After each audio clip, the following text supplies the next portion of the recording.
Okay, thank you. Any further questions? Steve Bennett. I have a question. Actually, it's more something that started in Akron, and they do it very well. They're the Palmer Corridor. And one of the problems I think we have here is we have no focus. What we need is a focus. What I'm driving at is the history of Cleveland. It was invention, innovation, creation, and explorers of education. Go back to Miller Park, some things that happened here. And one of the things I don't see is that one drive that puts us all together. Every mayor, starting with the mayor of Cleveland, can espouse that same thing. We have the same focus. That's what I don't see happening. I'm wondering why that's not happening. And one thing I would suggest, I know a man who just moved from California. The reason he did, do you know how expensive it is to live on the coast? Yeah. There are companies that want to come here and looking at the Midwest for one reason. They found out that housing doesn't cost that much. The big thing we have here is the emerald necklace and our pace of life. Anybody who's flying, I flew a lot when I was with Leaseway. How many of you notice how fast they drive in Detroit, New York, Chicago, LA?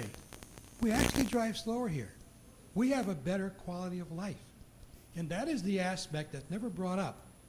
People are looking for that green space quality of life. It's right around us. Thank you very much, and you will see that argument made very compellingly on page 12 of Karen's brochure. Wow, I have a good brochure. And it's also the main message of the state of Ohio's economic development strategy. The slogan for the state of Ohio uses the state of perfect balance, because it is a place where I moved here in 1991, and I've stayed because I can catch a fish as long as my leg on the way to work in the morning. And I can still be at my desk at 9 a.m.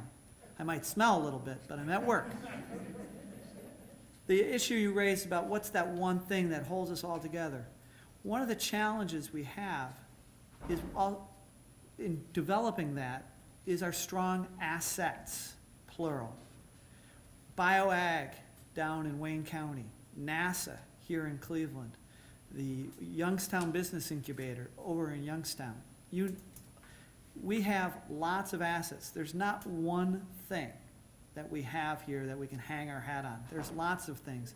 But what all ties it all together is this is a real place. It's resilient. We're very tough, and we're innovative. We can take it. We can take a punch. We don't know if Las Vegas and Phoenix can take a punch. We're about to find out. You know, you want to see despair? Go to Las Vegas. Check out their housing market. I heard today that there's 10 years of building development in Florida. It's going to take them 10 years to fill what they've already built. That's according to the CEO of PNC Bank that now owns National City. There's a lot of places that have had it pretty easy for a long time. Are they as resilient and are they as innovative as we are in Northeast Ohio? Heck no. We're making progress, and we're going to turn this thing around. As long as people do what Karen told them to do. Stop asking why and say welcome. I've been here 18 years. You know how offended I am to find out that I shouldn't be here? After 18 years, I must be pretty darn stupid. I'd like to add to that real quick. How stupid I am. Yeah, I'd like to add. Let me tell you how stupid he is. No, I'm just kidding. Lots of cities and regions have turned themselves around by focusing on one thing. And it would make my job so much easier. Believe me. What's that? I did not say one thing. That was the purpose why I said it that way.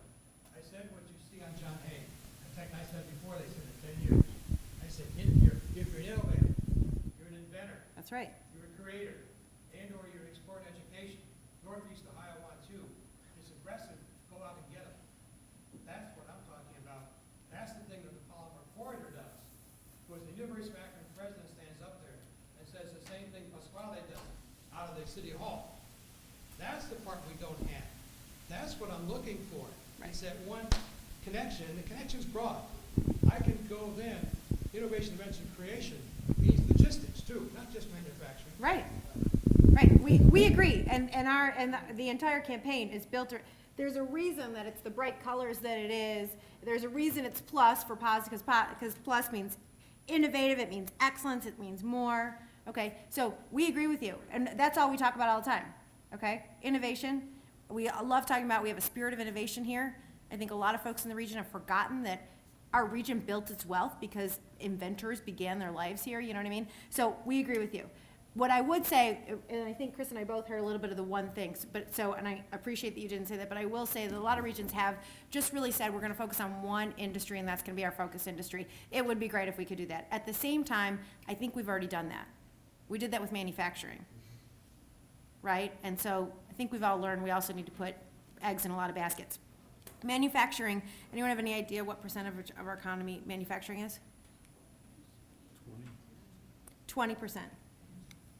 You know what I like to say? That means 80% is what?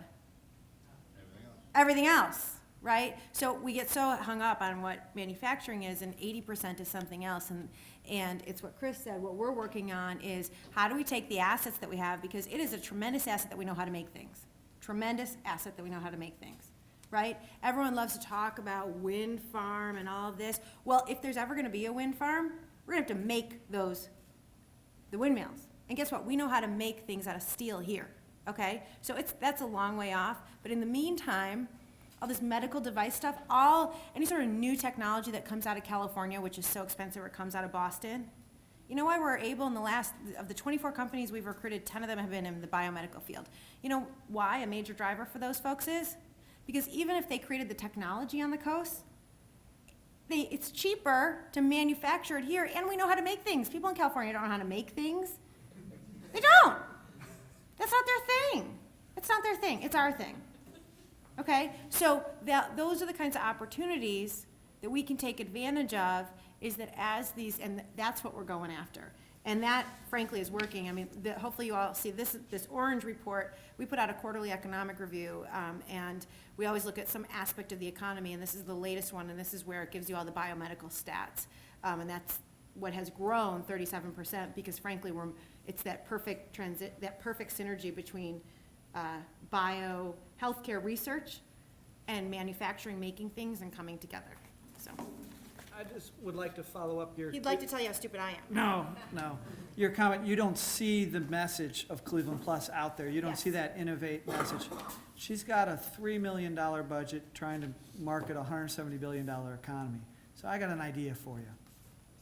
How about every government in Northeast Ohio uses David to save enough money to give her $6 million rather than $3 million?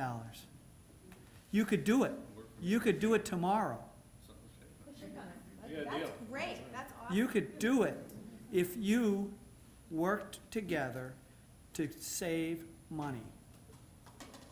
The business community could do more too.